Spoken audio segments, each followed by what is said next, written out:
Hello everybody, it's Catherine from Jayne Catherine on Books, and it's nice to be back. I'm back with a bit of a chat and a bit of a look at what I've been reading while I've not been filming. So thank you very much to everybody for all your well wishes. It was very much appreciated. And as you know, I want this channel to be uplifting and make everybody feel better. We all have health problems. We all have things going on in our lives, but I just needed that bit of a break. I've been fighting off, as you know, shingles, and it's sort of taken me 5 weeks really to get over them. And also they wanted to check all my bloods and things, because this is the time in 18 months I've had them, but generally speaking my bloods don't look too bad. So hopefully we, I think I need a nice holiday in the sun. If there's loads of people there, loads of rich people watching, and they can send me to some sunshine, then please do. No, joking. So nice to be back. And I thought I'd just go through a few books that I've been reading. To be honest, I think I was trying to do too much as well, I have to say, because you know that I started my second channel, Jayne Catherine CreatiV, and I think it was just all too much. For those of you that do run channels, it's hard work. There's a lot of hard work, a lot of prep, and when you're starting a new channel, I've done a lot of the groundwork already with this channel being 3 years old as now.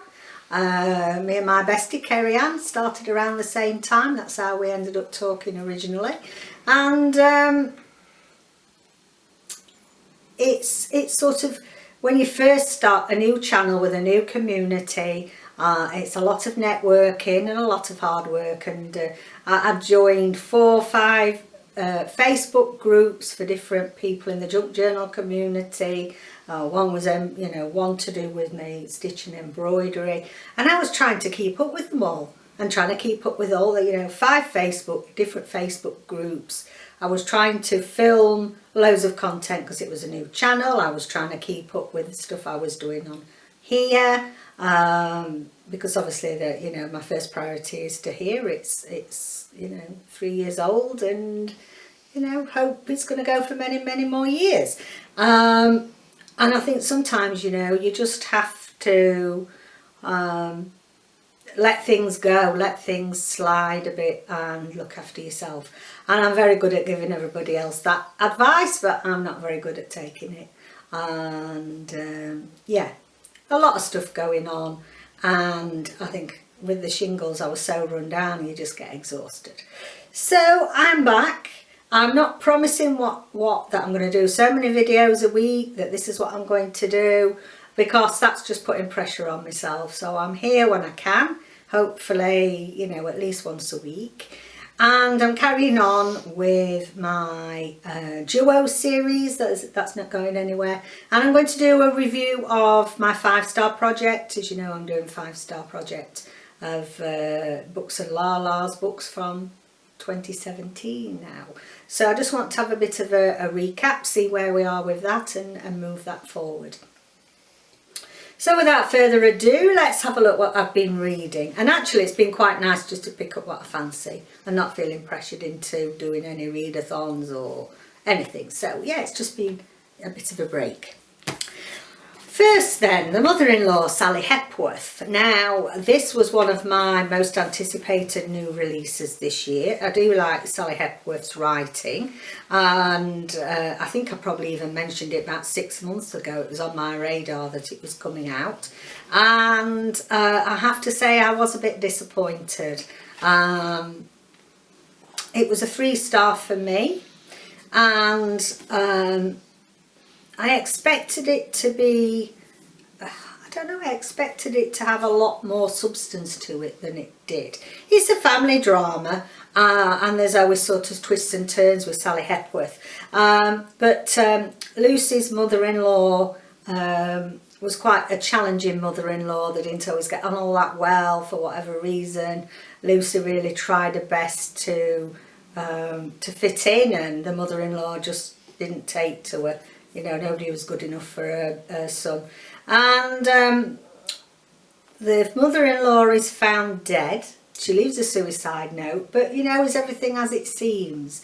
And is she, you know, is this happened to set up Lucy as the daughter-in-law she doesn't like? So the premise of it and the blurb, yeah, bring it on, I can't wait. It was an enjoyable book. I can't say I didn't like it. But yeah, sorry, it was a decent 3-star read for me, but I was anticipating more. Thought it was going to be a 5-star and it wasn't. Next, Sheila O'Flanagan, The Missing Wife.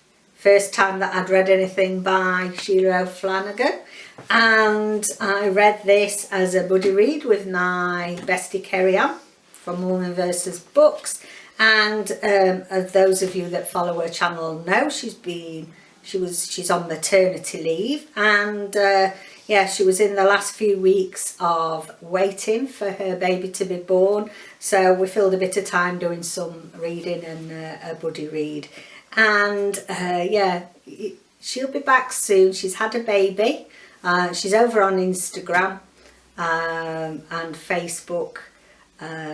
So yeah, you'll be able to see she's had a lovely baby girl, Amelia Ann, and all's well there. So I'm an honorary great auntie. That's what I say. So we both enjoyed this. Made us want to read more of Sheila O'Flanagan. And Imogen vanishes, and it's all part of the plan really, because she's really unhappy where she is. She's in a controlling marriage, things aren't right. So it's sort of her story about her making an escape plan and just disappearing. Nobody knows where she is, even her best friend hasn't been told. And she goes over to France, and it's just a really good story about how she moves on with it, tries to move on with her life. And really there's, you know, I think it's encouragement for other people out there. I mean, there's trigger warnings here for domestic violence, domestic abuse, and you know, I think it highlights as well, this book, that abuse isn't just physical. Emotional abuse and control sometimes can be, you know, far more detrimental to mental health and well-being than can't always see the bruises. So it was excellent. We loved the writing style. It took a while to get into it. I thought, oh no, this isn't going to be for me. But and I've read another one of hers recently, and they seem to be the same. They're a bit slow to start with and then they pick up pace. So really enjoyed that. I gave it 4 stars. I'm just looking out for more of Sheila O'Flanagan. Another one highly anticipated, Old Baggage, come out this year, Lissa Evans. And this is it's a historical fiction. It's set in 1928. And actually it is the prequel to The Crooked Heart, which I read probably, it may well be 3 years ago now. When did it come out? May well be 3 years ago. Was it published 2015? 2015 it was published. So probably it was when I adored this book. I really adored it. It was 5 stars. It's set in the Second World War, and the character in this, Vera Sedge is a character in this, and a boy who 10 years old, is no family, and is evacuated from London, and it's all about his story, and a beautiful friendship, beautiful nurturing relationship as it were between these two, and I absolutely loved it. So I couldn't wait for Old Baggage, and as I say, this is a prequel. I enjoyed it. I gave it 4 stars, so it was really good. I didn't enjoy it as much as The Crooked Heart.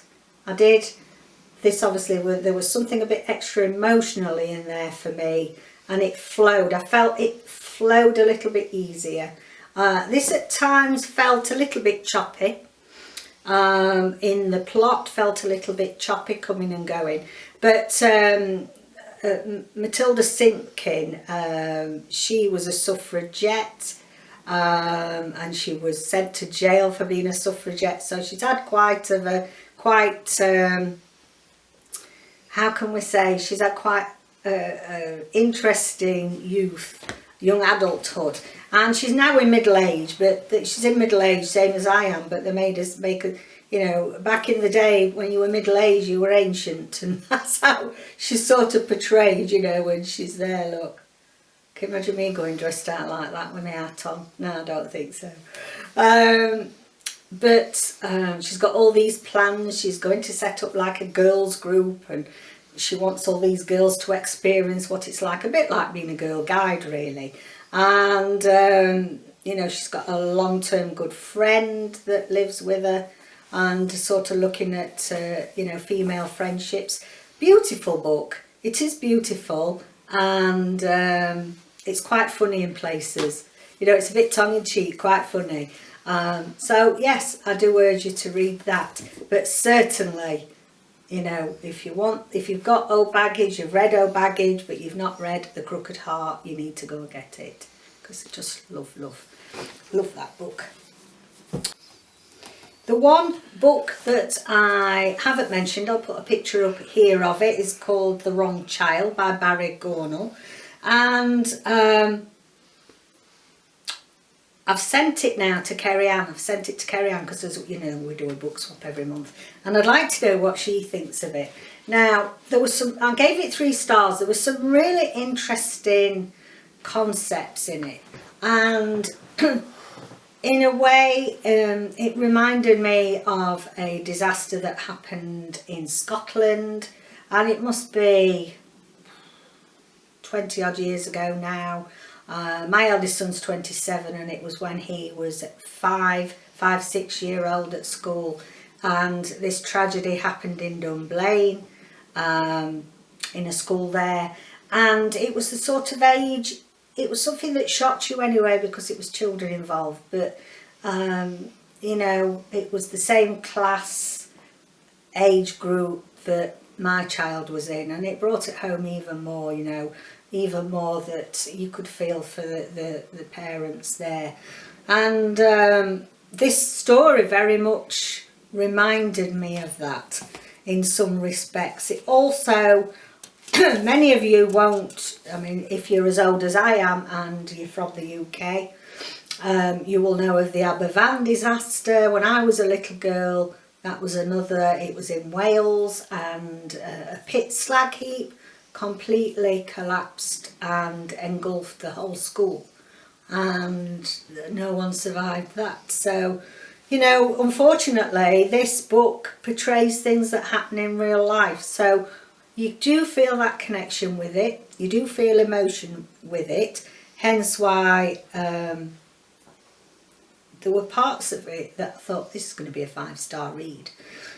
So we've got the sole survivor really of this tragedy, and a little boy that survived, and you know what must be human nature is he's the sole survivor, and so there's a lot of hatred and a lot of what's the word I'm thinking of? Resentment, thank you. See, thank you, David. It's a good job, you see. I have to have my trusty editor behind the camera.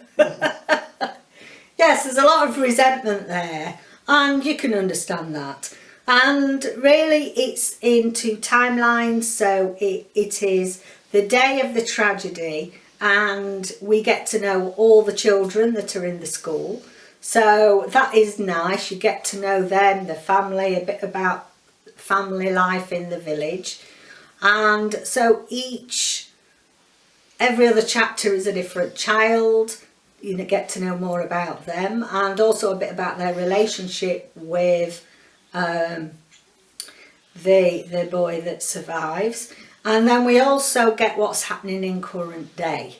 And I believe that it was 7 years previously. So I think the boy that survived was age 14, 15. He had some learning difficulties, so he hadn't actually moved up to senior school. And so everything keeps saying 7 years later, you know, that sort of thing. So we have got split time narrative. Very well done. You don't get confused. I didn't feel you got confused. And I found myself at the beginning, you're racing through it, felt, wow, this is really good. And there were parts of it that were definitely 5-star and were very emotional. But then I felt that the plot, it kept losing itself for me in places. And then towards the end, yeah, I don't know, it's a very interesting book. I think it's very well worth reading. I'm really interested to see what Kerry-Ann makes of it, see if she feels the same as I do. Because obviously a completely different age range as well. You know, Kerry-Ann's in her 30s and I'm in my 50s. So interesting to see what the two takes are going to be on it. But worth a read. Yeah, can't say I didn't enjoy it. It gives you food for thought, really. And that's The Wrong Child by Barry Gornell. And then finally, I just want to show you a couple of my Halloween choices. So every year the Spookathon runs, and if you want to go over to Chelsea Dolling Reads, her channel, she's usually one of the girlies that sorts out the Spookathon. So have a look, see what the challenges and things are. I'm not actually participating in the challenges, but I'm just showing you my two books that are on my list for you for Halloween. So the first one is Room 13, Robert Swindells, and this was the winner of the Children's Book Award. And what year would that be? Crikey, 1989. This is based on a true story of a school that actually went to Whitby from Bradford in 1987.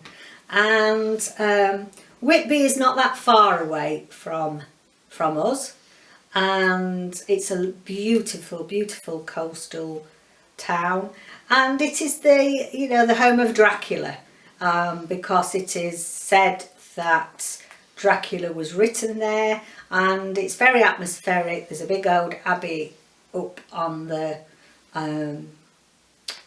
hilltop, not hilltop, yeah, on the hilltop. There's 199 steps, I believe, up to this abbey. I'm not up to doing them now. I'm glad I went up and down them when I was younger.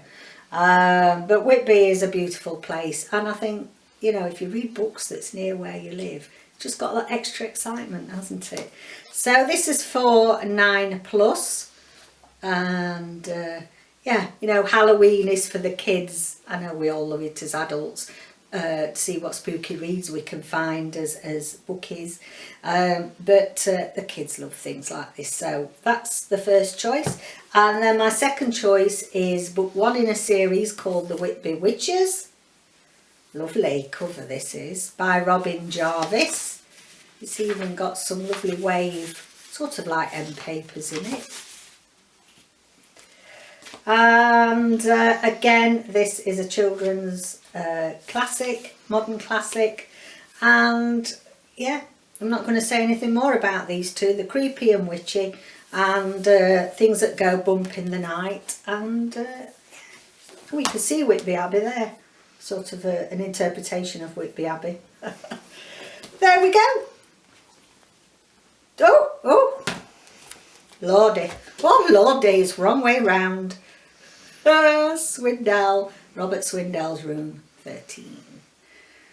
And now I have got some more witchy type Halloween books, but I think, you know, getting back into the swing too's plenty. Okay, my lovelies, nice to be back. Thank you very much again for all the warm wishes and love that's been sent out to me. Let's give the channel another burst. Tell all your friends and family to come and subscribe, and also give me a thumbs up, because that's how YouTube monitor whether people are liking our channels and the content. And you know, also everybody needs a bit of a pat on the back now and again when it's to keep them going. It's hard work doing this sometimes. And yeah, I was going to say keep dancing then. You can tell Strictly Come Dancing's on, can't you, on a Saturday night. So keep watching. Bye for now.